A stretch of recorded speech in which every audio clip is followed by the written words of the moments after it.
At milyon-milyong tao naman po ang nag-abang sa New Year's countdown sa iba't ibang panig ng mundo. Patunay dito ang naggagandahang fireworks display na nagpailaw sa kalakasan noong pagsalubong sa bagong taon. Balikan natin ang makulay na balita ng taon sa ulat ni Regine Rehencia. 3, 2, 1!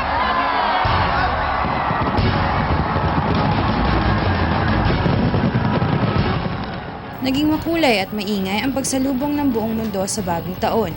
Sa Australia, milyon-milyong tao ang nagtipon sa Sydney Harbour para masaksihan ang music and fireworks display sa sikat na Sydney Opera House at Harbour Bridge na naghudyat ng pagpapalit ng taon sa naturang bansa.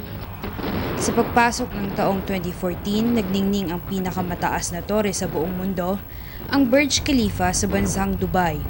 Ayon sa organizers, sinusubukan ng Dubai na basagin ang Guinness World Record para sa pinakamalaking fireworks display.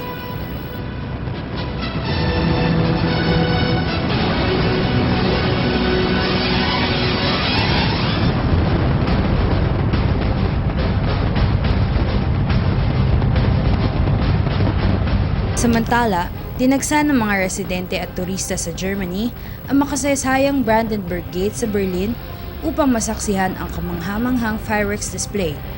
Sa Russia, naging mahigpit ang Red Square, kasunod na rin ng pagsabog sa Volgograd ilang araw bago ang 2014.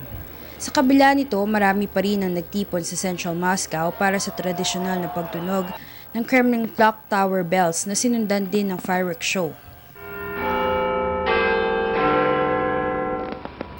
Ang pagtunog ng Big Ben pagsapit ng hating gabi ang naghudyat ng pagpasok ng 2014 sa London. Nabalot ng makukulay na paputok ang sikat na London Eye Ferris wheel.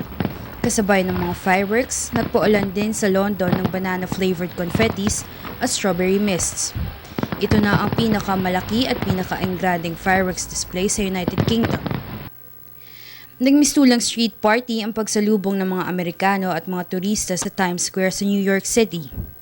Ang New Year Countdown sa New York ay isa sa pinakasikat na countdown celebration sa buong mundo. At pagpatak ng alas 12 ng hating gabi, bumaba ang 11,000-ton crystal-encrusted ball na nagmarka ng pagsisimula ng 2014. Para sa Telebisyon ng Bayan, ako si Regine Rehencia.